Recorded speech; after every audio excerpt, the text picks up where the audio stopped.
Welcome, and thank you to everyone for your participation today. I'm very honored to welcome you today within my capacity as B20 Digitalization Task Force Deputy Chair. This year, the B20 Indonesia focuses our effort on specific key objectives such as embracing collaborative growth, boosting innovative global economy, and forging an inclusive and sustainable future.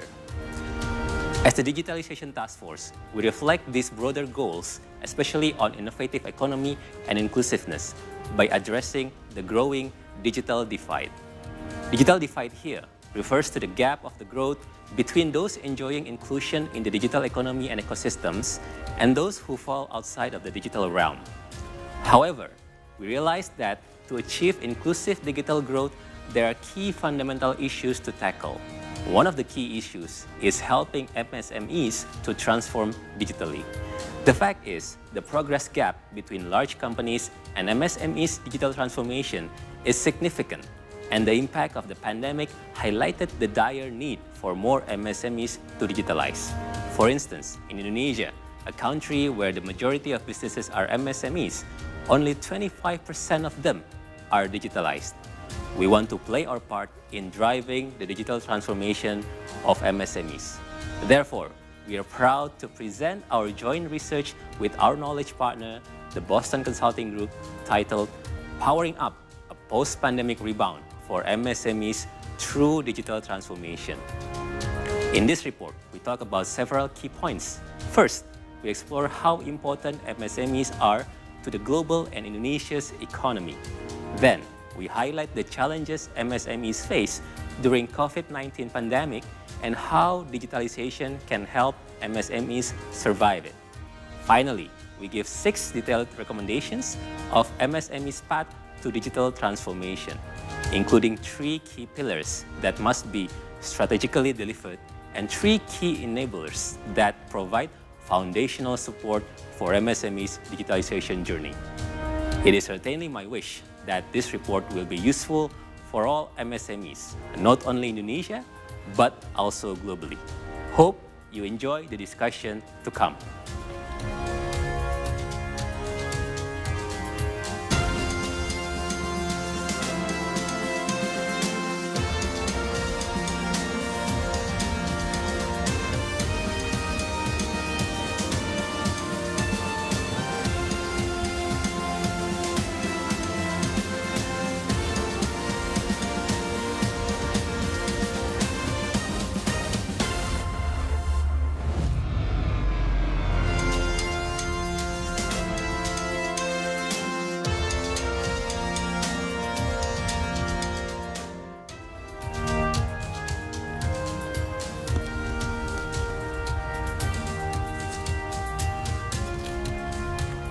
Welcome everyone to the B20 G20 Dialogue Micro Small Medium Enterprises Reports 2022, powering up a post-pandemic rebound for MSMEs through digital transformation. I'm Caroline Saramat from C Today, and I'll be your host for today's B20 Dialogue. And again, for your information, this dialogue complies with the health protocols and COVID-19's regulations. Our guests and crew have been fully vaccinated for COVID-19. Now, coming again to the matter where the importance of micro, small, medium enterprises is particularly pronounced in developing nations of Southeast Asia. The COVID-19 pandemic triggered significant disruption across the global economy, with firms of all sizes and sector operation affected by the widespread impacts. Digital transformation provides an important platform to support and uplift opportunities for MSMEs during this challenging period. Telkom Group, as the largest telecommunication company in Indonesia, is taking part on developing new technology, information, and digitalization. The country with us today, we have Fajrin Rashid, or Bapak Fajrin Rashid, as B20 Digitalization Task Force Deputy Chair, and also joining our table today, Mr. David Chin, or Bapak David Chin, Managing Director and Partner at Boston Consulting Group. Thank you very much, Bapak Fajrin. Thank you very much, Bapak David. Thank you for being here with us. We're very delighted to have your attendance today. Again, this is going to be in a very important dialogue and also discussion, as we're giving you, or we're going to cater to our audience on the reports of MSMEs 2022 with powering up a post-pandemic rebound for MSMEs through digital transformation. So let us start by sharing to our audience and also viewers, Pak David and also Pak Fajrin, What is the initiative and the motivation for this report itself? What really inspires you to write this report to enable MSMEs through digital transformation? Yes, thank you, Ati, for the question. I think when we were writing this report, we were inspired essentially by two key reasons. Right? The first one is the theme itself is very much in line with the theme of the B20 Digitalization Task Force. Yes. We try to bridge the digital divide to create an inclusive growth. Right? And this is a topic that is very strategic, Yes. and also very timely, and more importantly, very dear to our own purpose. Okay. Secondly, I think we recognize the importance of MSME in Indonesia as well as in the world. It comprises of a very big proportion of our economy. It also employs a lot across time.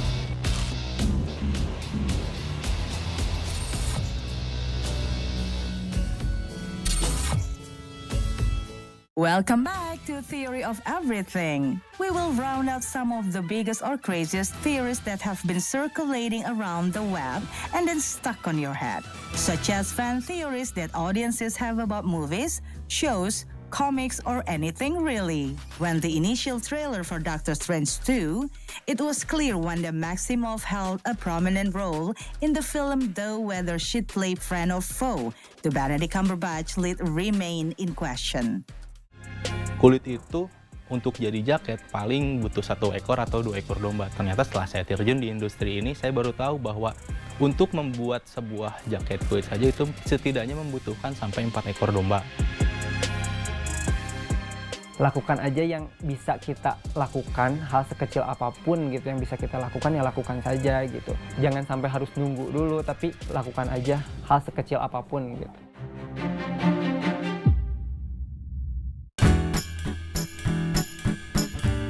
早已出师，最大愿望就是能够做出最能反映当地特色的菜。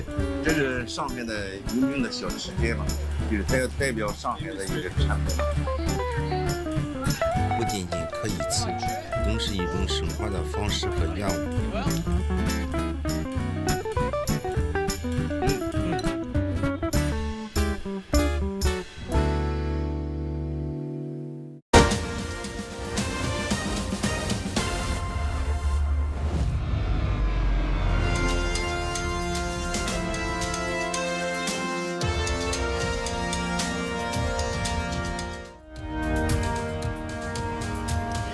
Welcome back, everyone, to the B20 Dialogue MSMEs Report 2022, powering up a post-pandemic rebound for MSMEs through digital transformation. Now, earlier on before the break, we discussed on the importance of MSMEs in Indonesia and the challenges they are facing due to the COVID-19 pandemic.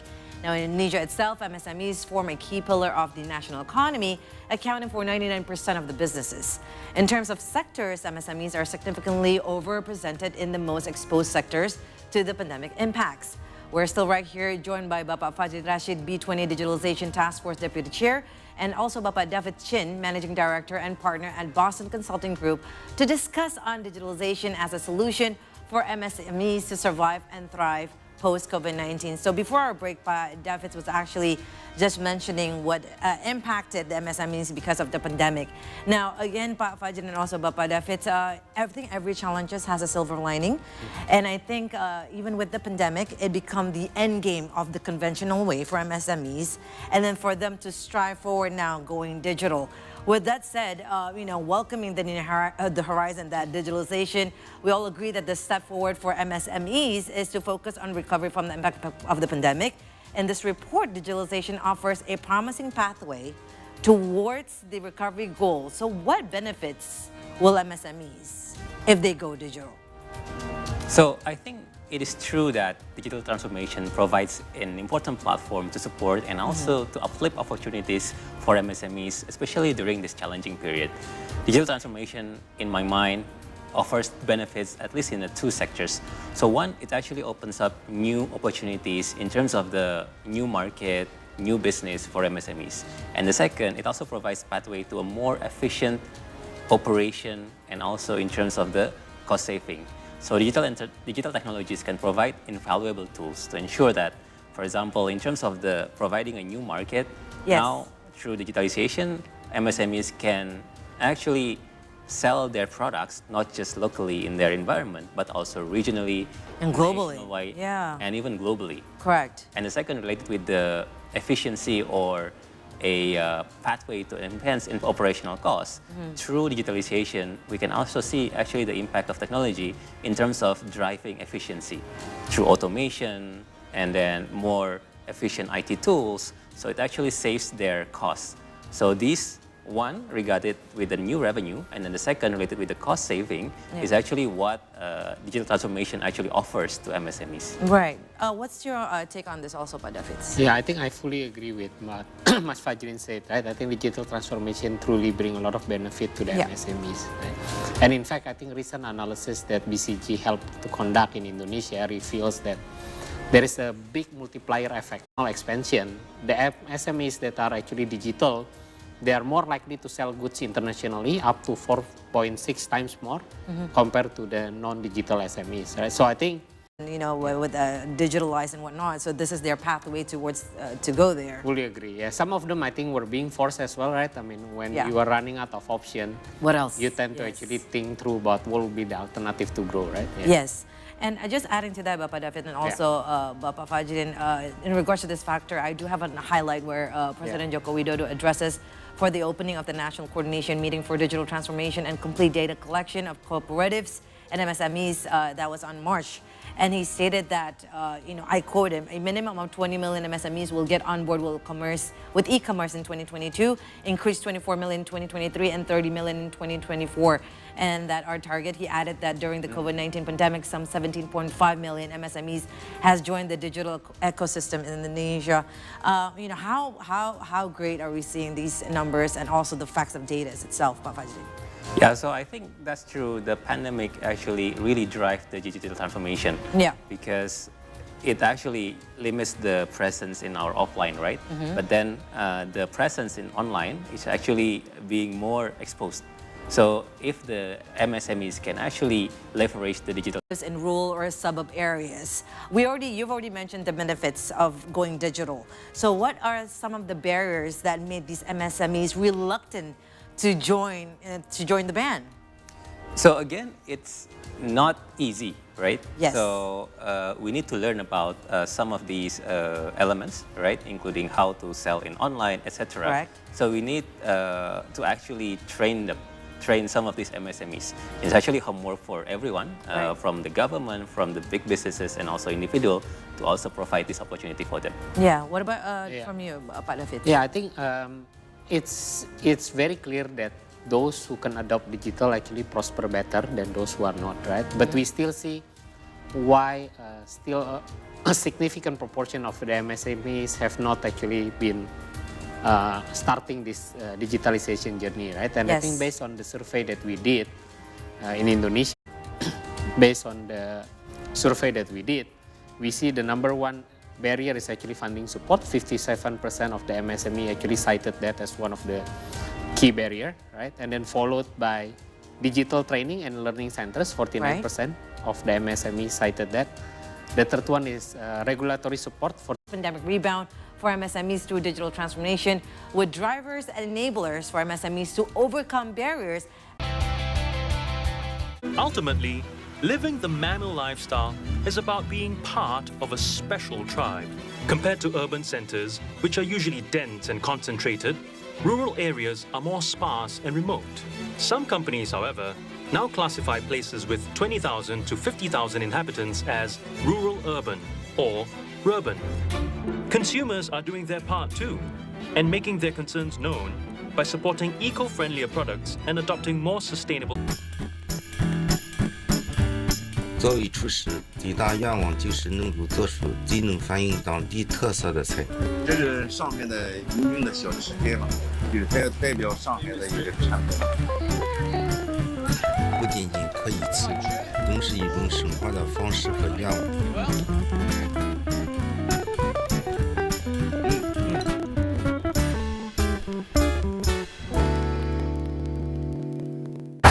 On football's greatest stage, the gods of the game have earned their encore. Pelé, Beckenbauer, Cruyff, Maradona. Maradona. It's the cup of hope. The cup of dreams. It's football's biggest prize on the greatest stage of all. Snake specialist Nirut Chamnath has dedicated the last 20 years of his life to the study of these reptiles. Snakes are born survivors, able to endure the toughest conditions, and they've adapted well to a range of habitats across Thailand.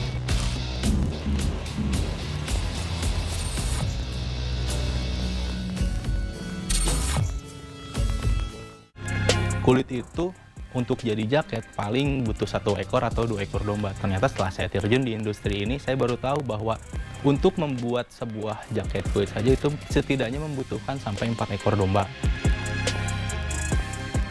Lakukan aja yang bisa kita lakukan, hal sekecil apapun gitu yang bisa kita lakukan ya lakukan saja gitu. Jangan sampai harus nunggu dulu, tapi lakukan aja hal sekecil apapun gitu.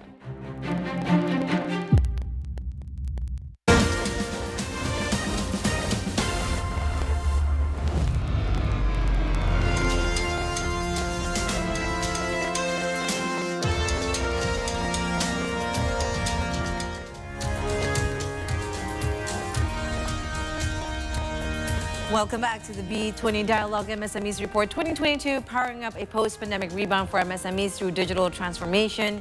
Earlier, we had discussed on the importance of MSMEs in Indonesia and the challenges they are facing due to the COVID-19 pandemic.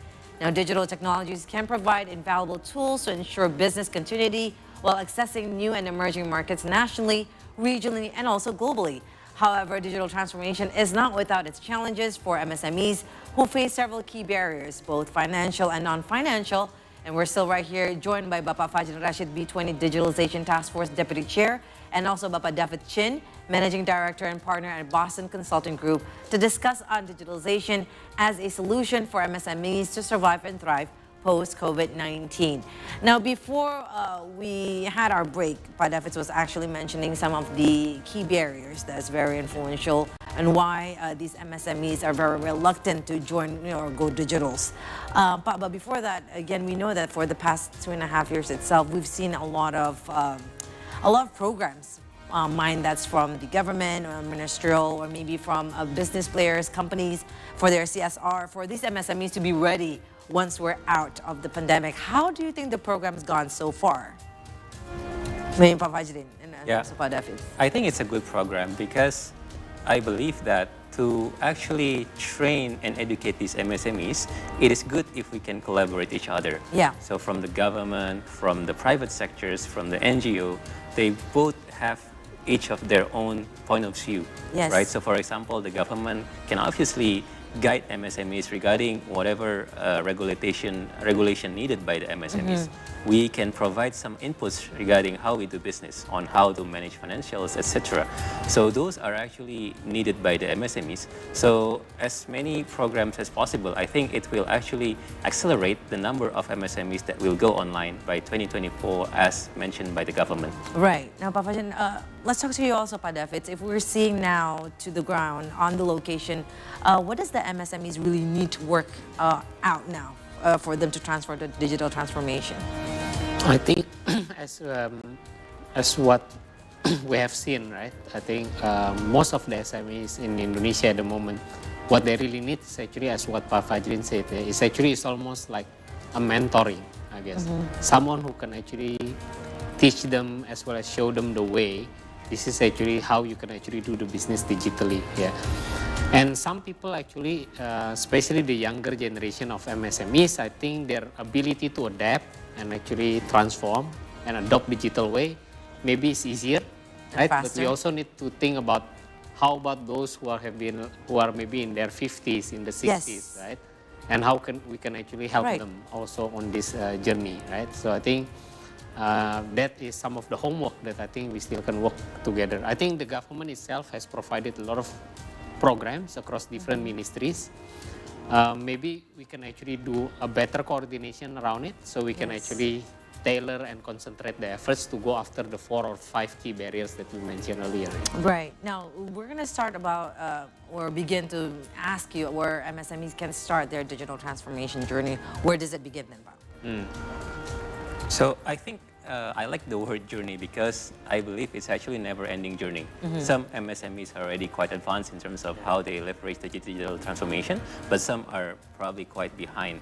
But it doesn't mean that the advanced one can stop learning, because digital and technology are changing really, really fast, right? In the past, for example, we used website. Now we use mobile. Now probably we use social media or live streaming when we want to sell or offer our products to the customers. So again, this journey is something that the MSMEs and also everyone need to keep continuing on. Now, regarding the MSMEs itself, there are a lot of challenges, but I believe that there are 3 important pillars that they should focus on. Okay. So one is regarding the product itself, so what do they sell? And the second is regarding the operation, so how they can actually improve their operation better through this online. And the third is about go-to-market, so how they sell the products. And these are how I think the framework needs to be learned by the MSMEs. It also needs to be enabled by, I believe, few pillars that the MSMEs also need help. So these 3 pillars are, one is regarding the funding. So how the MSMEs can actually also get funding from government or other private sectors to help them capitalize or accelerate their business. Second is about the talent. So how can actually MSMEs learn the skills needed to explore these areas? So, and the third is about the final enablers, is about the government regulation or regulatory needed, support needed from the government to actually embark on this journey. I think, Pak Fajar and also Pak David, I think this is the right or perfect time if we can go step back. Let's talk about the key pillars itself, or the strategic pillars. You were saying products, operations, and go-to-market. Let's say there's a case, this is a person that has a business, a home product.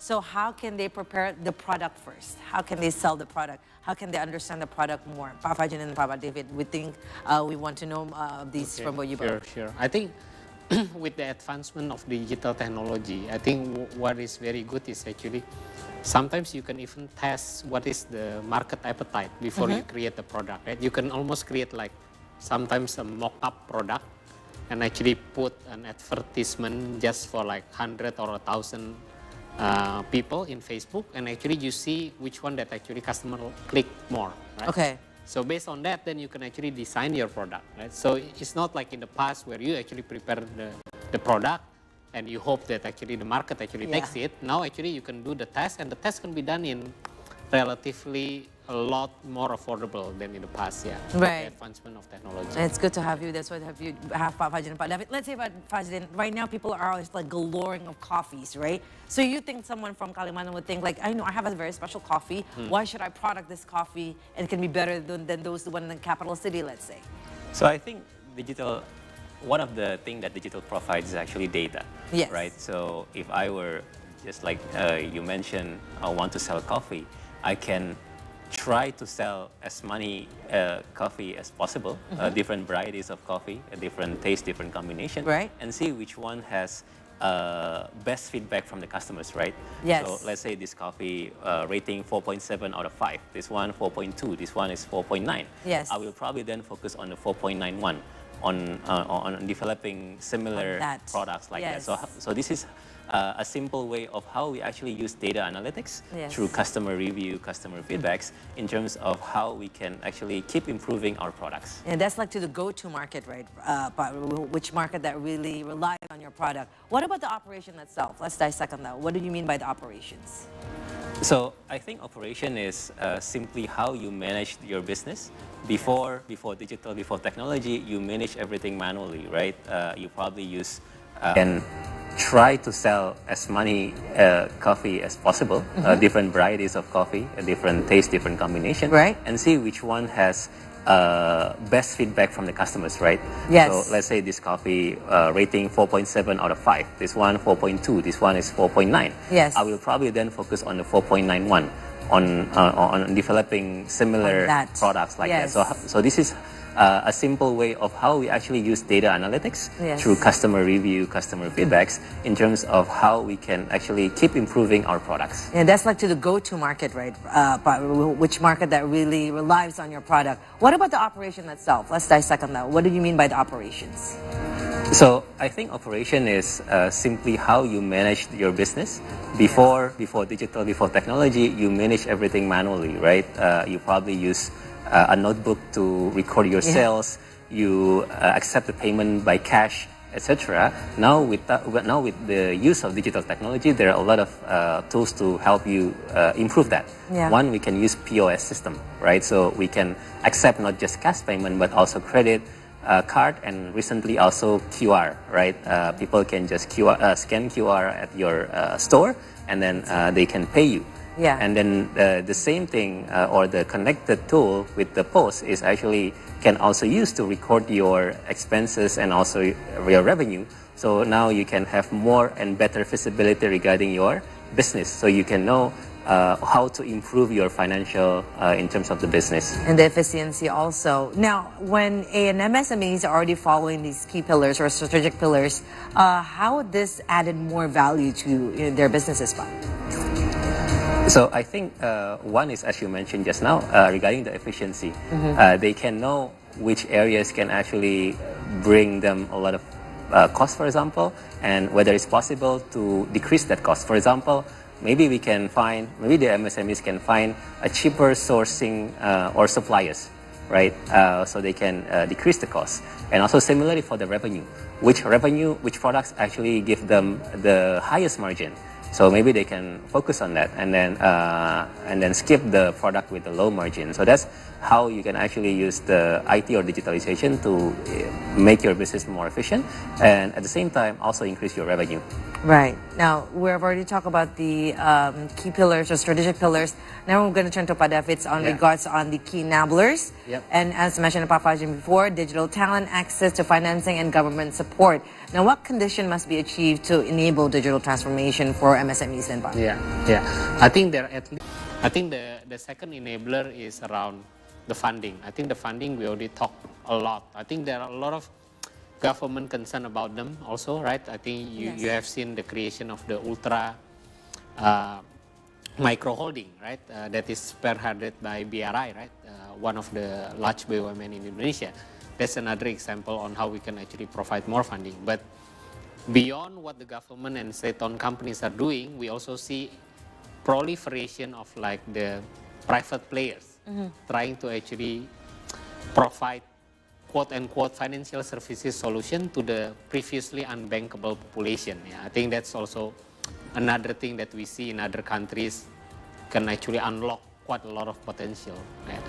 And of course, the third one, of course, is on the regulatory framework on how do we make sure that, for example, yes, sometimes we need certain standard, right? But then the question is, do we need to apply the very high requirements of, let's say, cybersecurity requirements to the small businesses who go into digital, right? Yeah. So I think, how do you de-average, I guess, our regulation to make sure that at the same time it protects everyone, but also give the opportunity to the smaller ones to actually be able to do the digital without a lot of investment. Yeah, I mean, again, if you were talking about funding itself, Davids, I think that's one of the key, especially for the MSMEs and whatnot. How do you foresee them, again, within these challenges and whatnot? We are overcoming now from pandemic to, hopefully an endemic stage one very soon itself. How do you foresee them going, a step forward or, encouraging them to go forward with the enablers that you've already mentioned before? Like, again, let's talk about digital literacy. That is something that I think really is the most important one for them. Are they also very opening up to the situation now? I think what I observe is there are more and more actually businesses who actually want to propel themselves ahead of what they use to be able to achieve. I think that's a very good encouragement. And you also started seeing like a lot of digital platforms also quote unquote allow the learning can actually be done faster remotely. Yes. So a high quality teacher, for example, right, or high quality instructor or mentor, right, they don't necessarily now need to travel to remote villages and traveling for like 12 hours to coach people there, right? You Now, can do it online.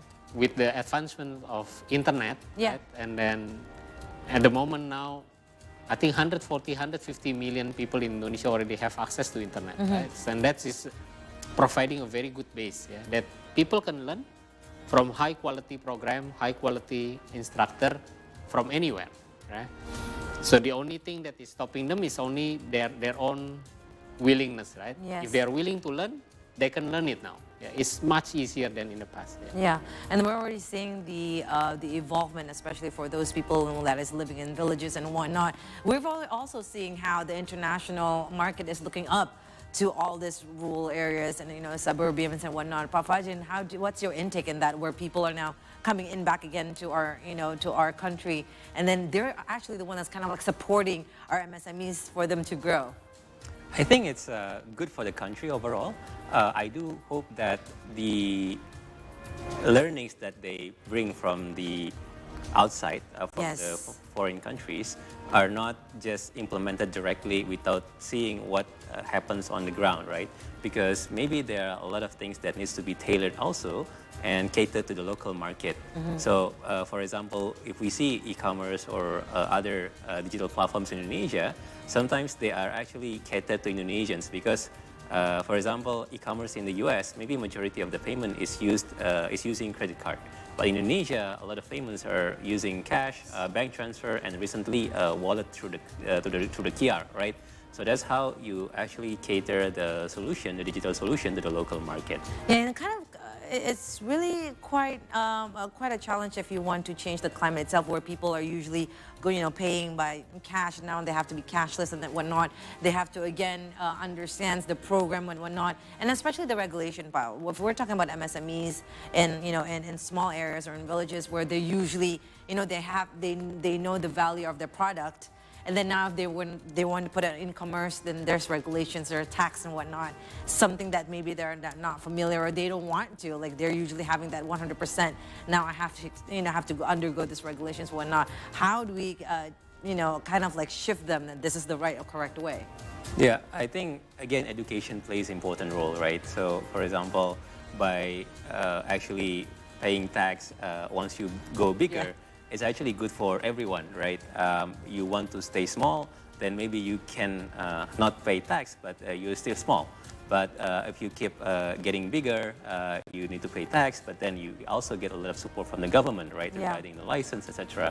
So it's actually win-win for everyone. But again, this is something that needs to be educated to them as well. I know, and it's very promising also when Fajrin and also Pak David say that there's a lot of MSMEs that are in the younger generation, because we know this is actually their role and they're ready for it also. Now, but if it also, with this report itself powering up a post-pandemic rebound for MSMEs through digital transformation, this report is really important for MSMEs in Indonesia and globally. Why? Why would this be important?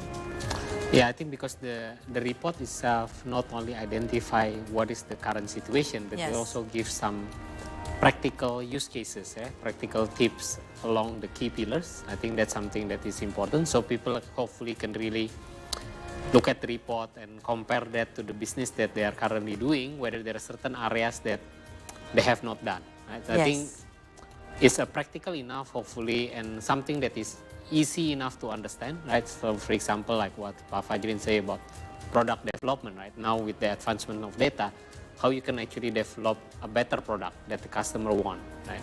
On operations, how do you simplify from like a manual bookkeeping into like a digitalized bookkeeping, right? So those examples are simple enough, I think, for businesses to understand, and hopefully they can begin to adopt, right? This would be like a playbook for them, for you just to follow it, and then the regulation through. What about you, Pak Fajrin? Yeah, so I think this report is useful first for MSMEs, right? So they can understand what pillars are important in their digital transformation journey, but also to parties related with MSMEs, right? So for example, in go-to-market, so because now we see that actually go-to-market is one of the important pillars, then maybe companies can start to serve the MSMEs product related with that, right? So for example, Telkom Indonesia recently developed Padi UMKM, where we actually connect MSMEs with the SOEs as a marketplace, right? So that's one. The second is also for the policymakers, for the governments, right? So regarding enablers, for example, digital talent, financing, and government regulation needed. So those are clearly policymakers' area. So what kind of regulation needed, what kind of support needed in financing and talent. So that's something that can also be looked at by the government in order when they are creating their policy next year or the year after. Right. And how promising is our MSMEs, especially now we're coming in very near to the climax of the G20 summit itself. Pak Davids and also Pak Fajrin, I would like to have your take on that. How fruitful is our MSMEs, especially becoming the pillar of Indonesian economy? Pak Fajrin first, Pak. So I think one of the themes in the G20 and also B20 this year is actually regarding the inclusive growth, right? The inclusive economy, meaning that if we want to grow, we need to grow together. Yes. And this obviously also includes the MSMEs, not just big businesses. If we want to grow the economy of Indonesia and also the world, we need to grow the MSMEs. Again, in Indonesia, for example, MSMEs represent 60% of the GDP. So if we don't grow the MSMEs, then the impact of the economy will be not as fast as we want. Right. So it's actually a homework for everyone, not just in Indonesia, but also the world. Yes. Your take on this, Pak David?